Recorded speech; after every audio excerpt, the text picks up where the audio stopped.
এই পৃথিবীতে সব থেকে পাপ কাজ হলো মিথ্যে কথা বলা। মিথ্যে কথা বলা মহাপাপ।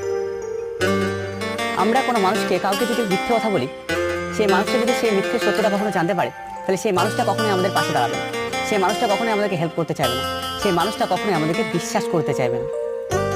আর আমি মনে করি এই পৃথিবীতে মানুষের সবথেকে বড় ধর্ম বা সবথেকে গুরুত্বপূর্ণ ধর্ম হলো বিশ্বাস। বিশ্বাস। তাই আমরা কোনো মানুষকে যদি মিথ্যে কথা বলি, তাহলে সেই মানুষটার সঙ্গে আমরা বিশ্বাসঘাতকতা করছি।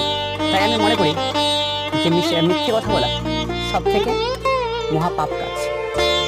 তোমরা ভাই বোনদেরকে রিকোয়েস্ট করবো যে প্লিজ তোমরা তোমাদের মা আমাকে কখনোই মিথ্যে কথা বলো। হয়তো আমরা মিথ্যে কথা বলার মধ্য দিয়ে আমরা কিছু লুকানোর চেষ্টা করছি, এবং সেই লুকানোর চেষ্টার ফলে হয়তো আমরা আমাদের নিজেদের ক্ষতি করছি। বাবা আমাকে কখনো মিথ্যে কথা বলা মহাপাপ। তোমরা যদি আমার সঙ্গে সহমত থাকো, তাহলে প্লিজ ভিডিওটাকে শেয়ার করো এবং চ্যানেলটাকে সাবস্ক্রাইব করো।